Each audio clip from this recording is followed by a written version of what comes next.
تیر فضائے گریہ کو سلام تصور کریں، مولا انہیں کربلا بلا دیں، اپنے قبر کی زیارت کروا دیں، یہ آپ کا مزار، آپ کی قبر مبارک، آپ کی زمین کو کربلا جا کے اپنی آنکھوں سے دیکھیں۔ آج 8 محرم کو ان رونے والوں کی قسمت میں کربلا کی زیارت لکھ دیں۔ مولا آپ کے چاہنے والے 8 محرم کو آپ کے علم کی زیارت کرنے اجر و کمال اللہ۔ ہر شہید کی شہادت میں کچھ امتیازات ہیں، ہر شہید کی شہادت میں کچھ امتیازات ہیں۔ حضرت عباس کی شہادت میں 4 امتیازات ہیں۔ جیسی عباس مولا کی شہادت ہوئی ہے 4 اعتباروں سے وہ کسی اور کی نہیں ہوئی۔ سب سے پہلا عنوان بتا دو، مولا کو لڑنے کو بھیجا ہی نہیں مولا حسین، سب شہیدوں کو تلوار دے کر بھیجا۔ ہاں، سب شہیدوں سے کہا، سب مجاہدوں سے کہا کہ جاؤ اپنا جہاد پیش کرو۔ حضرت عباس سے تو تلوار لے لی، عباس تلوار مجھے دے دو۔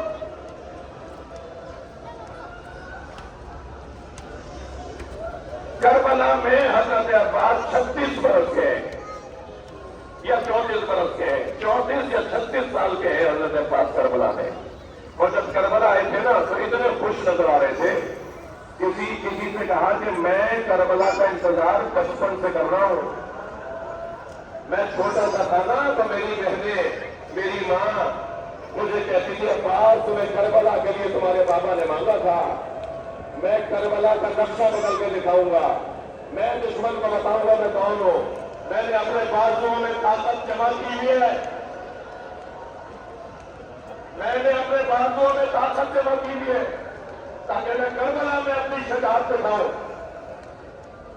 لہذا جب کوفے سے شہیدوں کے کٹے ہوئے سر گزرے نا، نیزوں پر سوار شہیدوں کے سر جب کوفے میں لے کر گئے تو ایک شخص تھا جو سروں کو دیکھ دیکھ کر کہتا تھا کہ یہ شخصیت کن کن صفات کی حامل تھی۔ حضرت علی اکبر کا چہرہ دیکھ کر، حضرت عمر محمد کے چہرے دیکھ کر، حضرت قاسم کے چہرے دیکھ کر وہ بتا رہا تھا کہ یہ کیسی شخصیت تھی۔ تو کسی نے کہا ایک سر گھوڑے کی گردن پہ بنا ہوا ہے۔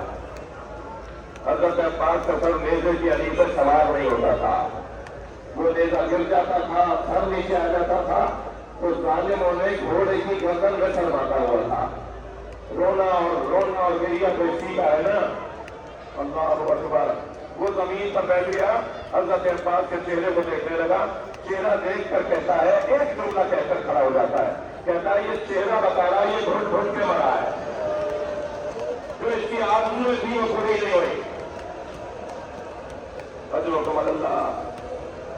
مجھے اندازہ ہے آپ نے بہت گریہ کر لیا، کچھ بچوں کا حال میں غیر ہوتے دیکھ رہا ہوں، مگر ابھی تو آپ سن رہے ہیں تو آپ کا حال غیر ہو رہا ہے۔ سلام ہو جناب زینب پر، سلام ہو جناب سکینہ پر، جن پر یہ سب کچھ گزر رہا تھا۔ اجر و کمال اللہ۔ مولا حسین نے تلوار لے لی، عباس جاؤ جا کے بچوں کے لیے پانی لے کر آؤ۔ تلوار نہیں تھی حضرت عباس کے ہاتھ میں، ایک نیزہ لیا اپنے دفاع کے لیے اور مشکیزہ لیا۔ علمدار کربلا تو ہے تو علم بھی آپ کے ہاتھ میں ہے۔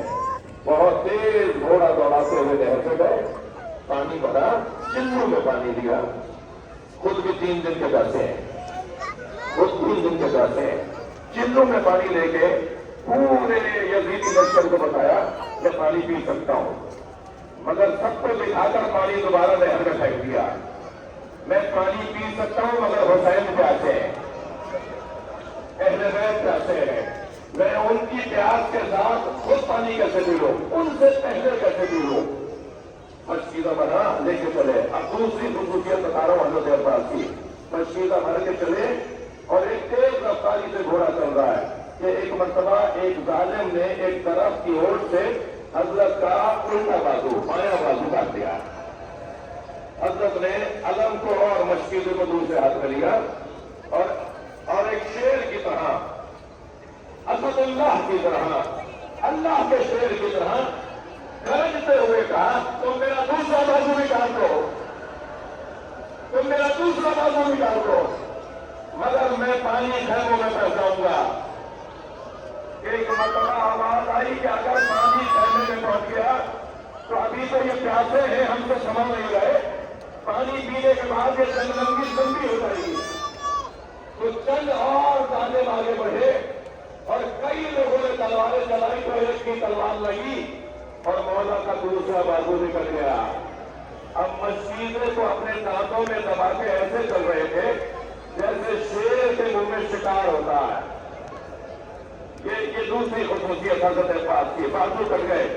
ایک مرتبہ ایک سنسناتا ہوا تیر آیا. ظالموں نے تیر پھینکنا شروع کیے. ایک تیر آ کے مشیدے میں لگا. مشیدے کا پانی بہنے لگا. پانی کے ساتھ عباس کی آنکھ بہنے لگی. گھوڑے کو آواز دے کر کہا باہر اب میں اس قابل کہاں رہا جو خیموں میں جا سکوں, مجھے واپس لے کر.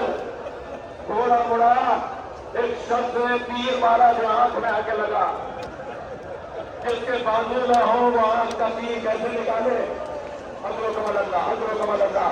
ایک مرتبہ چکے دونوں گھٹنوں کے درمیان تیر کا پھل لیا. حضر و کمال اللہ. دونوں گھٹنوں کے درمیان تیر کا پھل لیا. تیر نکال رہے تھے کہ سر میں گوشت لگا. آواز دی مولا میرا سلام.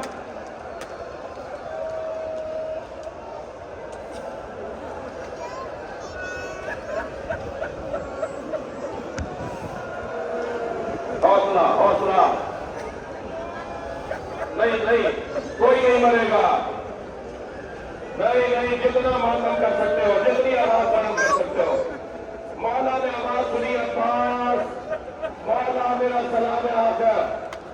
امام حسین نے کمر پکڑ لی. فرمایا الآن انتصر ظہری. عباس اب میری کمر ٹوٹ گئی. اب اس دنیا میں رہنے کا مزہ نہیں ہے. حسین مولا گرتے اٹھتے حضرت عباس کے بدن تک پہنچے. سر کو اپنے دانوں پر لیا. عباس نے سر ہٹا دیا. پھر دانوں پر لیا. پھر حضرت نے سر ہٹا دیا. تو امام نے پیشانی کا بوسہ دے کر کہا عباس سر کیوں ہٹاتے ہو؟ کہا مولا یہ شہزادوں کی جگہ ہے. میں کہاں غلام کا سر اور کہاں حسین کا دانوں. فرمایا مولا میری یہ حیثیت نہیں ہے کہ آپ کے آغوش میں میرا سر ہو. مولا نے فرمایا عباس کوئی وصیت تو کرو. فرمایا مولا میری ایک وصیت یہ ہے کہ میرا لاشا خیمے نہ لے جائیے گا. بہت بزرگ عالم ہے علامہ نقد صاحب, وہ کہتے ہیں کہ حضرت عباس نے یہ وصیت شاید اس لیے کی کہ میرا لاشا خیمے نہ لے جائیے گا. جس کی کمر ٹوٹ گئی ہو وہ لاشا کیسے جائے گا. اور شاید اس لیے کی ہو کہ اگر میرے لاشے میں سکینہ دردہ لے کر آ گئے. چچا پانی لینے گئے تھے. بس آخری جملے سن لیجیے حضرتوں. امام نے ایک مرتبہ آواز دے. حضر و کمال اللہ. امام نے آواز دے کر کہا عباس کوئی اور وصیت؟ فرمایا مولا جب دنیا میں آیا تھا سب سے پہلے آپ کا دیدار کیا تھا. اب دنیا چھوڑ رہا ہوں, آپ کا دیدار کرنا چاہتا ہوں. امام نے فرمایا کیا چیز مانے ہیں, کیوں نہیں کرتے زیارت؟ کہنے لگے مولا ایک آنکھ میں تیر ہے, دوسری آنکھ میں خون ہے. میرے ہاتھ ہوتے تو میں آپ کو زحمت نہ دیتا. امام نے اپنے ہاتھ سے عباس کی آنکھ کا خون صاف کیا. آنکھ کھلی تو مولا حسین کا چہرہ دیکھا. امام کا چہرہ دیکھ کر فرمایا مولا میری آخری آرزو پوری ہو گئی. امام نے فرمایا ایک میری آرزو پوری کر دو. ساری زندگی مجھے مولا کہا, ساری زندگی مجھے آقا کہا. آخری وقت میں بھائی کہہ دو.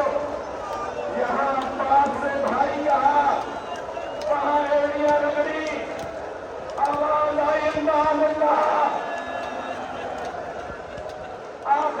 آخری جملے مولا نے الگ اٹھایا لے کے چلے خیموں کی طرف. سکینہ بیوی نے آوازیں دی بچوں آؤ. میں نہیں کہتی کہ میرا چچا پانی آئے گا. اور پانی آ گیا. سامنے خالی عالم آتا نظر آیا. بابا میرا چچا کہاں رہ گیا؟ سکینہ انتظار نہ کرو.